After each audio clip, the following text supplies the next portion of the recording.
Support for Iowa Catholic Radio and Making It Personal is provided by Sarah Vocations Ministry. Learn more at joinserra.org.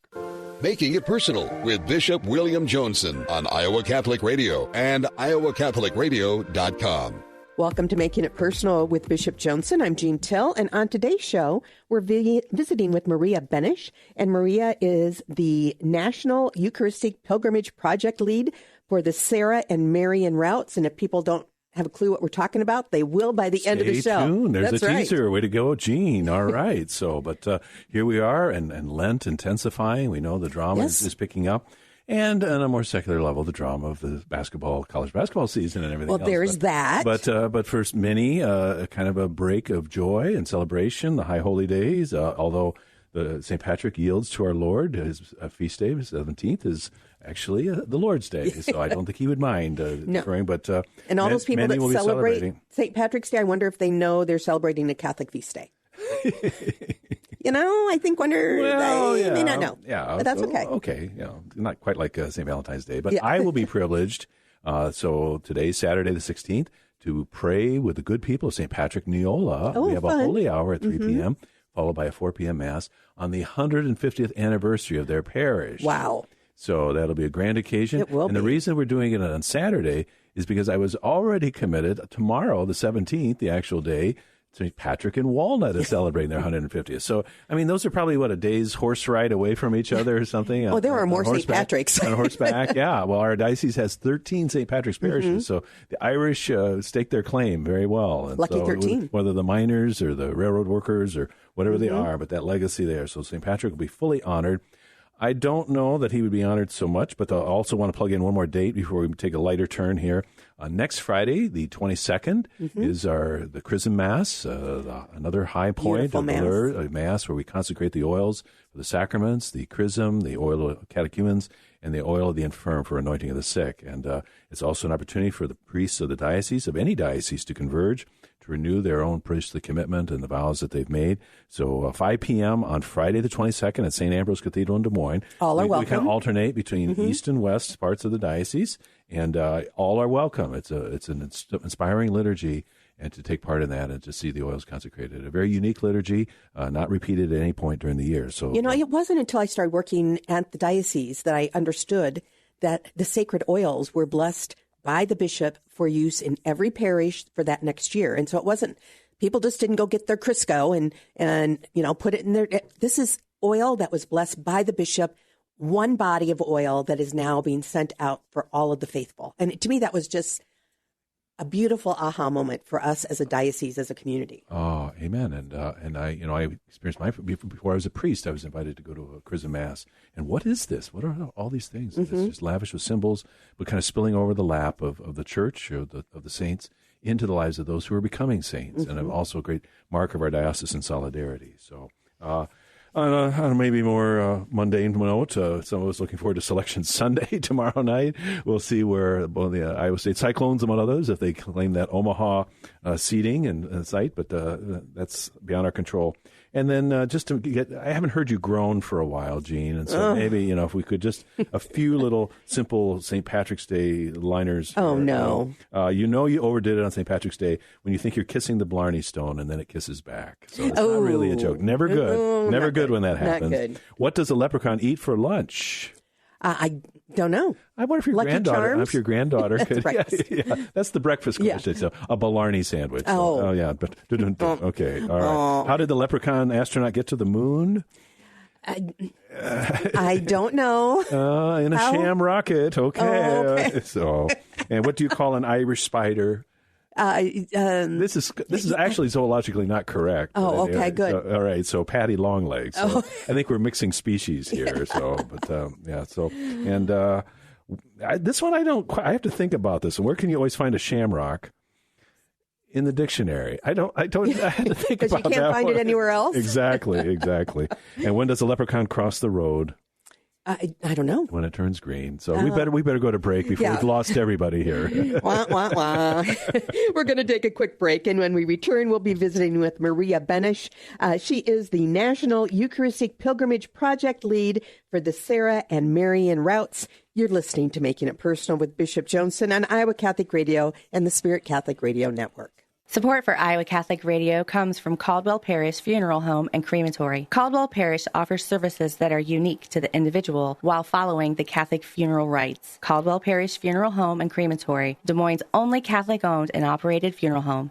Support for Iowa Catholic Radio comes from First Heartland Financial Group consultant Scott Prickett, an independent financial firm offering personalized financial advice with your insurance and investments for all stages of life. 515-202-6218 or online at firstheartlandfinancialgroup.com.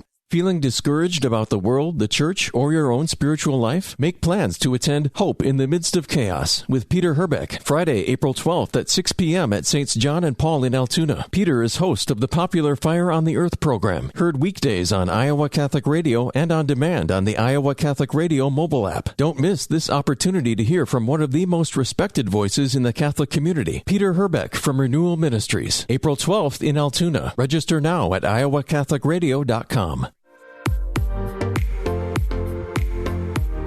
Welcome back to Making It Personal with Bishop Joensen. And on today's show, we're visiting with Maria Benish, and she is the National Eucharistic Pilgrimage Project Lead for the Sarah and Marian routes. So pleased to have you with us, Miss Benish. If I may call you Maria, I will do that during the show. But we've never met in person, and so on Making It Personal, we'd like to hear a little bit more what led up to you adopting this role with the Eucharistic pilgrimage and the right lead there.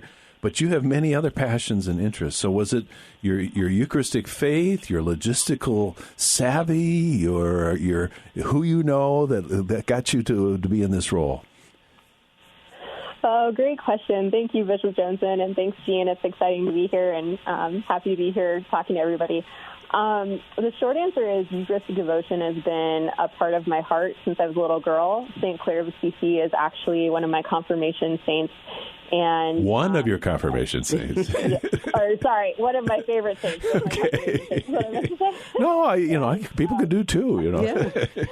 She, with the story of holding up the monstrance when the soldiers attacked the convent and just knowing that our Eucharistic Lord was going to protect them, that has always been such a huge part of my story. And so jumped on the chance when I heard about the opportunity to do this and applied and was just really excited to be able to be part of such an unprecedented movement in the church this summer. So your love for Jesus incarnate in the Eucharist, but how the concern for things that in our human condition that we are not necessarily united in one community, either of faith or in a society where diverse representation. I'm intrigued by your involvement as one who used to be involved in teaching at the college level, but you too, and not far from us here in the Iowa Catholic Radio and Spirit Catholic Radio Network. So you're our neighbor, is that right? I am, yes, very close in Lincoln, Nebraska. And so a Cornhusker, but your passions are beyond athletics and other matters that you're there. So you are on the faculty, is that correct? I was, yeah. I stepped down at the end of last school year when it was getting too much to do that and this job. But I was an adjunct for a little bit, and then before that, taught when I was working on my doctorate at the University of Nebraska-Lincoln. My doctorate is in political science, and then I've taught a lot of classes on like international human rights, international law, public policy, those types of issues. Oh, tremendous. And you had mentioned in our preliminary conversation an initiative, the Before Gethsemane initiative, that you're really kind of linking a little bit to this Eucharistic pilgrimage. Yeah, certainly. So in 2020, when unfortunately the murder of George Floyd and Ahmaud Arbery and Breonna Taylor and kind of all those, and then there was, COVID going on. There's just all this division in our country. And at the time, there wasn't really a Catholic focal point for tackling racism from a Catholic understanding of the inherent dignity of the human person. And my friend Chanel Shah, who also happens to be the National Eucharistic Pilgrimage lead for the other two routes, kind of discerned this call to start a Catholic nonprofit to bring about like healing and racial reconciliation in our country. And that was kind of how that came about. Our name comes from John chapter 17, where Jesus prays to the Father that we all might be one as he and the Father are one. And you can get a sense of what was on his heart that night right before he embarks on his ultimate mission of giving up his life and then rising to save us. So we really felt that Bible verse spoke to what we were doing. And yeah, certainly, like you mentioned, that all ties into, I think, what we're trying to do with the Eucharistic Revival and then the Eucharistic Pilgrimage and Eucharistic Congress is really unify our church and our country, and only our Eucharistic Lord can really do that. And so that's why I think that's the heart of what's happening here, is really being able to bring everyone together in Jesus, who is all truth, all that is true, beautiful, and good. And it's interesting you identify that John 17, because that Last Supper discourse, but the actual words of institution are not present in John's Gospel, unless I'm to be corrected on that. So this is kind of offer what he is serving us. This is what he wants etched in our hearts and souls at that time before he does ascend Calvary and makes that ultimate sacrifice as well. And I think this is a note that I sometimes strike, and one of my great hopes is in working particularly with young people, but I think all of us, regardless of generation, that sometimes we kind of fall into two camps. We think our concerns for social justice and embodying Catholic social teaching, and then the sacramental life, the devotional life, that people maybe tend to run in parallel orbits or universes sometimes, whereas really these are to be a seamless integration of the mystery of Jesus incarnate.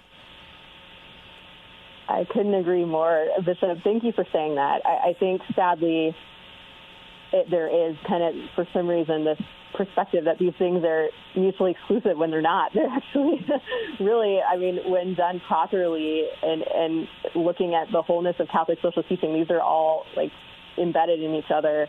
And it's not, we're called to both care for the unborn and for racial justice, and supposed to be working on reverence for the Eucharist and going out and serving the poor. And actually, that's really something we've tried to do as we plan the Eucharistic pilgrimage, is on every day there'll be daily Mass, and then there'll be a time of actual procession with Jesus, and then we'll have Eucharistic adoration. But on Saturdays, we're calling them service Saturdays, we're going to actually then, now that we've been fed by the Eucharist all week, go out and serve a marginalized community in the dioceses that we're stopping. And so everything from serving with the Missionaries of Charity in St. Louis to cleaning up a cemetery in North Platte, Nebraska, to visiting a reservation of indigenous Catholic population, the St. Augustine Indian Mission in the Archdiocese of Omaha, and I could go on and on, but really to show that we're supposed to do both the spiritual and corporal works of mercy. Oh, tremendous. And so you've made the turn for us. You've kind of begun to talk about the locations, giving us some intuition of the route, but the Saran and the Marian route. So that's quite a bit of geography you've been tasked with. And, I'm on the board with Biking for Babies, which has an annual collection of 6 rides, and just my familiarity with all the work that goes into this. But this is of a different order of magnitude in what you're taking on. So did Bishop Cousins task you with this? Did he have some kind of say, Maria's who we need to have for this? So he, I think, was involved in choosing my boss, Will Peterson, and then Will Peterson is the director of the National Eucharistic Pilgrimage, and that's who then selected Chanel and I. And they're all great to work with. Great Congress team, great National Eucharistic Pilgrimage team, and couldn't ask for better co-workers in the vineyard of the Lord. Wow. And so for the Saran route, and obviously named after St. Junipero Serra, the Sarans who sponsor this radio show, actually, so we got to give them another shout-out on that. But San Francisco among the string of California missions, but making that route and then kind of bending north, no pun intended, toward the Diocese of Baker, Idaho, other places. That's some rugged territory there. Is this going to be more by foot, more by vehicle, or how is Jesus going to make his way? Great question. Everything from foot to vehicle to even by boat. The Sarah route definitely gets the award for most distance in terms of miles. And obviously with only 2 months to travel all the way to Indianapolis, there's no way we could walk the whole thing. But actually, we're making history in several ways with the Eucharistic pilgrimage, and one of those ways is that we have permission to have a mobile Eucharistic adoration chapel inside of our 15-passenger van. And so even when we're driving, the pilgrims will still be able to adore our Eucharistic Lord inside of the vehicle. And so I would say on this route, there is maybe an average of 5 to 8 miles of walking a day, and the rest is driving. And then there's some days that are almost all driving and some days that are a lot more walking. So it somewhat varies. But we're also going, kind of a fun thing about this route is in the Diocese of Sacramento, since the Sacramento River is named after the Blessed Sacrament, they're taking Jesus on boats up the Sacramento River with Bishop Solis and then stopping at marginalized communities along the way, including Folsom Prison.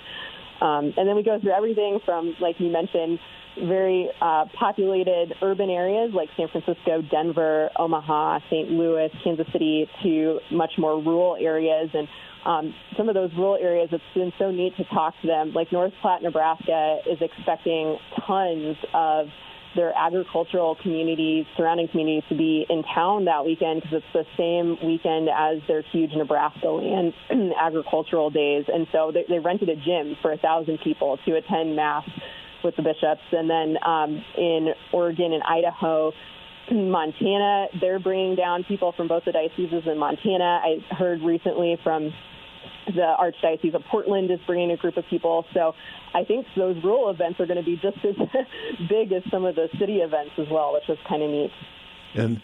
And so each diocese, in collaboration with you, the opportunity for some creative programming. Obviously, the celebration of the Mass is the summit of all of this, but other devotional moments and other kind of festive times of just being with each other as Catholic Christians who love our Lord. Absolutely. And that's really one of the beautiful things about the National Eucharistic Pilgrimage is that each diocese kind of brings its own devotions and own local flavor to then really make this their own. And so that's one of the cool parts about this is it's very grassroots and very much the planning is happening at the local parish level. Also stopping at some really neat shrines along the way. Like on this route, we're stopping at Our Lady of Snow Shrine in the Diocese of Belleville, for example, and several places that are unique to saints in this country, or those on the road to canonization. Like one that comes to mind is Servant of God Michelle Dupont, the former Focus missionary whose cause has been open for canonization. Even though she grew up in North Dakota, she, in her really early years, was baptized at a parish, St. Joan of Arc, Arvada, Colorado. And so we're going to stop at the parish where she was baptized and really kind of a cool experience of the full spectrum of American Catholicism.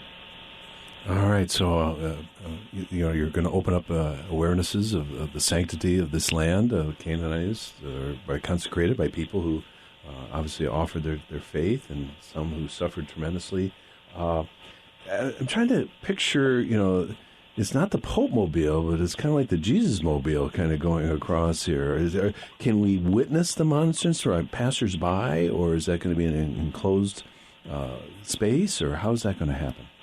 Yeah, so I actually just got back from a retreat with the Perpetual Pilgrims. That's who we call the young adults that are going to be going the whole way on each route with Jesus. And so we got to go into one of the vans, and it isn't visible to see the monstrance from the outside. However, there is a big wrapping, a big sign that says National Eucharistic Pilgrimage with the logo. So everyone will definitely know what the van is. And then inside of the van, they've set up the Adoration Chapel with curtains. And then there's this stand that they've bolted to the floor that then they will secure the monstrance on top of. And then we also have a traveling tabernacle inside of there as well. Okay, but they won't be broadcasting, down the street, tantum ergo as they come into the town or anything, or how will that happen? Well, we do have some dioceses that are preparing the way before Jesus arrives. So I can think of some that are actually doing kind of a prayer service before we arrive, and then they and their bishops are kind of greeting the van as it rolls in. Others were kind of setting up so anytime we transition from the vehicle to processing, we'll set up our traveling tabernacle, and sometimes we're doing that maybe a mile outside of town and then actually walking in that next mile. So it kind of varies depending on the plans of the local diocese. And so did you have to scope out the route and go to all these sites? Did you have to make arrangements for accommodations or be the liaison with the local diocesan coordinators or bishops themselves? I mean, how into the weeds did you get with some of the logistical details?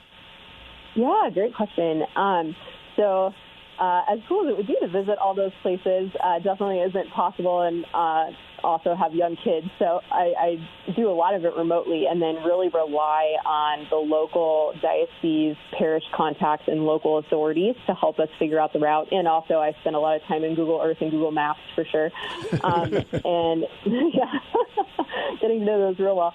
And then figuring out kind of what's the most practical and safest routes. And then obviously, like our first choice is if there's trails, like biking or walking trails, but then sometimes that's not possible. So we start looking at, okay, where are there a lot of sidewalks, or if there's not even sidewalks, is this a road maybe less traveled? So we're trying to take ones that don't have a lot of, like, no major highways or certainly no interstates or anything, and then looking if the shoulder is really wide where a group of people can sit on the side of the shoulder. And then if there's really no option, like I can think of some more mountainous regions we're going through where, like, it's only interstate coming in, then obviously that'll be a time where we'll get in the vehicle and drive into that city.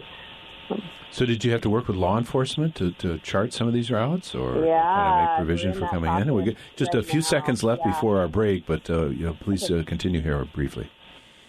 Absolutely, yes. So we're in the process of contacting authorities right now, and that's kind of a combination of the local contacts and the diocesan contacts and me dividing all that up.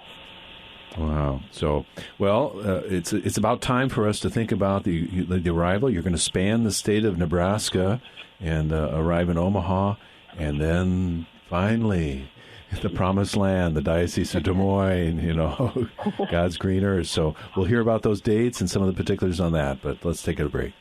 Stay with us as we continue our conversation with Maria Bennis, the National Eucharistic Pilgrimage Project lead for the Sarah and Marian routes. And to find out more about the Eucharistic Pilgrimage, go online to Eucharist and the Spirit Catholic Radio Network. Support for Iowa Catholic Radio provided by the Sarah Vocations Ministry, including the St. Sarah Club of Des Moines and the Sarah Club of Council Bluffs. Sarah is an apostolate of the Worldwide Catholic Church dedicated to fostering and supporting priesthood and religious vocations. Sarahans strive to accomplish their mission through prayer, fellowship, and service to the bishop, priests, sisters, and all in religious formation, and in doing so to increase their own holiness. Learn more at joinsarah.org, joinserra.org. Thank you, Sarahans, for your support of Iowa Catholic Radio.